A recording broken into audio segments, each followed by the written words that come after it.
You know, some buildings are just buildings, but every once in a while, you find one that's like a diary written in stone. And Milan's Castello Sforzesco, it's exactly that. Its pages are just packed with triumphs, tragedies, and some absolutely incredible secrets. So, in this explainer, we're going to open it up and see what's inside. But here's the thing about this castle. It has this totally split personality. I mean, today, it's this beloved cultural center, absolutely stuffed with priceless art. But for centuries, it was the most hated building in all of Milan. Seriously. It was the symbol of tyranny that the people tried to tear down over and over again. So the big question is, how on earth did a fortress of fear become a palace for the people? All right, so to really get to the bottom of this, we first have to unpack that dual identity. Was this place a palace, or was it a prison? And, I don't think you can overstate just how deep this hatred ran. You've got to understand, under foreign rule, the people of Milan saw this castle as basically a weapon pointed right at them. The hostility was so raw that they attacked it, they sacked it, and get this, in 1800, they actually went to Napoleon and begged him to just demolish the whole thing. Tear it down. That's how much they despised it. So where did it all begin? Well, its roots go way, way back. The spa started out as a Roman fort. Then, the powerful Visconti family built a castle on the ruins. But then, the people of Milan had this brief moment of independence. They called it the Ambrosian Republic, and they damaged the fortress. That didn't last long, though, because in 1450, a mercenary captain named Francesco Sforza rolled in, took power, and started rebuilding the castle, this time in his own family's name. Okay, so now we get to the Sforza rule, and this is where the castle story just ignites. The fortress completely transformed into one of the most brilliant, most dazzling courts of the entire Renaissance. This was its golden age. I mean, we're talking about a court that became one of the richest and most prestigious in all of Europe, especially under this one ruler, Ludovico Sforza. They called him El Moro. He took power in 1494, and he turned the castle into an absolute powerhouse of wealth, culture, and influence. The greatest minds from all over the continent were flocking there.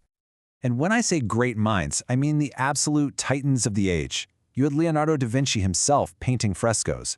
You had the legendary architect Bramante shaping its rooms. But maybe the most unusual member of the court? The Sforza family mascot. A literal, actual bear that they kept in the courtyard. And get this, they apparently trained it to greet visitors. How cool is that? And if you need one story that just perfectly captures the sheer extravagance of this court, this is it. To stun his guests, Ludovico il Moro built a room with walls made entirely of ice. He had a special ice house constructed that held 20 tons of ice, which they had to drag all the way from Lake Como. Just for parties, just to blow people's minds. But you know how these stories go. That golden age, it just couldn't last. The fall of the Sforza family plunged the castle into centuries of darkness. It went from a palace of wonders right back to being a grim, imposing military fortress. And the turning point, the moment it all went wrong, was just wild. It's almost poetic in how violent it was. In 1521, a lightning bolt, a single bolt of lightning, strikes the main tower. Well, guess what was stored inside? Gunpowder.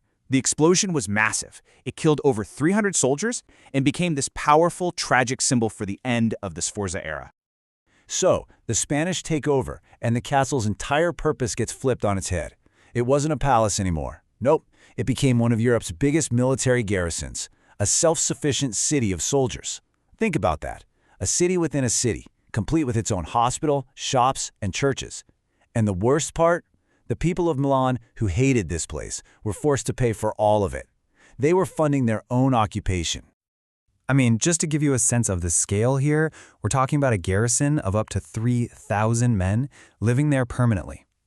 And the whole complex just sprawled out. It covered 25 hectares. I mean, it literally swallowed a huge chunk of the city with its giant star-shaped walls. And to feed all those soldiers, its bakeries were cranking out over 1,000 loaves of bread every single day. This wasn't a castle anymore. It was a full-blown military machine. So let's just run through that long, slow decline real quick. First, the Spanish turn it into a fortress. Then the Austrians take over, and they literally fire its cannons on the city of Milan during a revolt.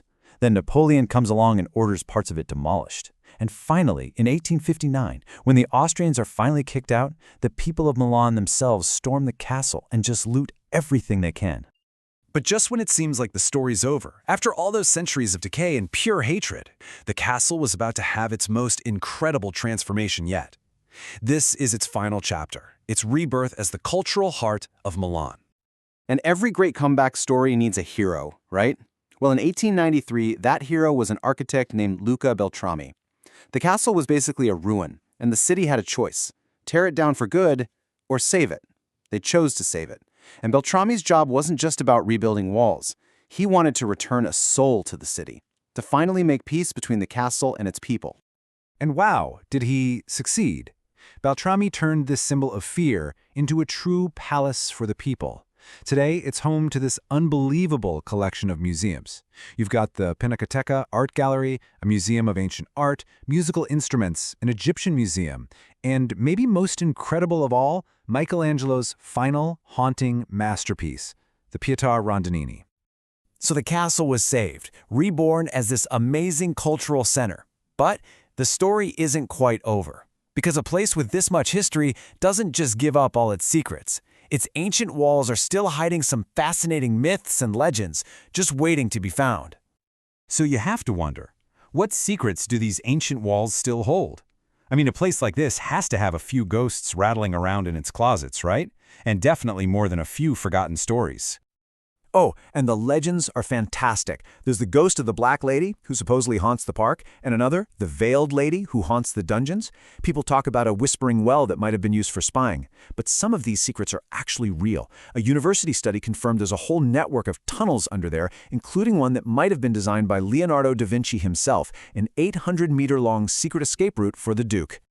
And get this, some of the coolest secrets are literally hiding in plain sight. If you look closely at the castle walls, you'll find a whole colony of wild caper plants growing there. Now, capers shouldn't really grow in Milan's climate, but they're thriving in the special little microclimate created by those ancient stones. It's like a living piece of history. But maybe the most moving secret of all is tucked away in a little room called the Saletta Negra. It was a mourning room for Ludovico il Moro after his wife died. And on a slab of black marble, there's a Latin inscription that basically says, everything that mortals judged happy, in the end, becomes sad. When you think about this castle's history, that cycle of incredible glory and then deep sorrow, man, that really hits home. So in the end, the Castello Sforzesco was saved. It went from being this symbol of fear to a total beacon of culture. But it really makes you wonder, doesn't it? With every single stone soaked in centuries of history, how many more stories are still trapped inside those walls? How many of Leonardo's lost designs or the whispers of forgotten prisoners are just waiting to be rediscovered?